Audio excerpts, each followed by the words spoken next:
Elle s'étend de la limite avec la Haute-Marne jusqu'au Val d'Ajol, regroupant 81 communes au patrimoine forestier remarquable.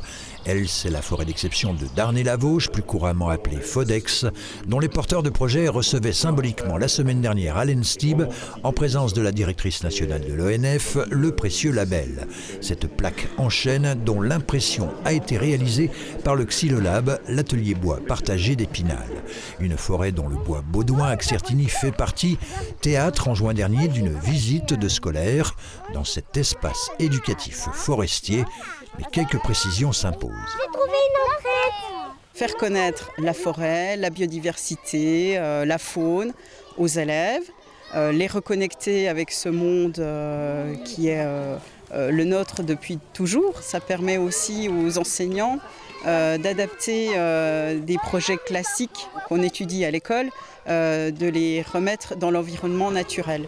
Et quoi de mieux pour se connecter à la nature que d'organiser une chasse au trésor? Ces maternelles y ont mis tout leur cœur.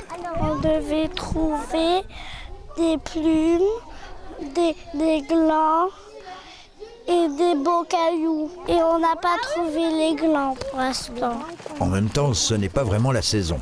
On va essayer de mesurer, comme on vient de le découvrir, la hauteur d'un arbre. Autre atelier cette fois du côté de ces élèves de primaire.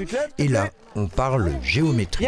On a appris aussi, par exemple, à l'instant, à utiliser le théorème de Thalès qu'ils vont découvrir dans 2 ans, 3 ans, etc. En faisant la croix du bûcheron, par exemple. On prend un crayon, on le met au coin de l'œil et puis on recule de façon pour voir le haut et le bas.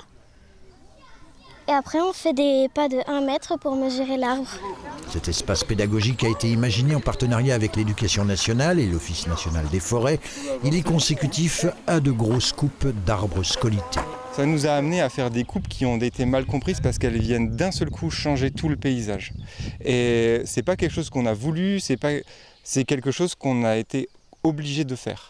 Et donc pour faire bien comprendre quels sont les enjeux de la gestion forestière, quelles sont les contraintes avec lesquelles on travaille, on a besoin de pouvoir s'ouvrir à un public. Ces messages-là, on espère qu'ils feront leur chemin.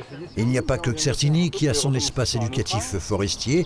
Montureux-sur-Saône, la Vosges-les-Bains font notamment de même.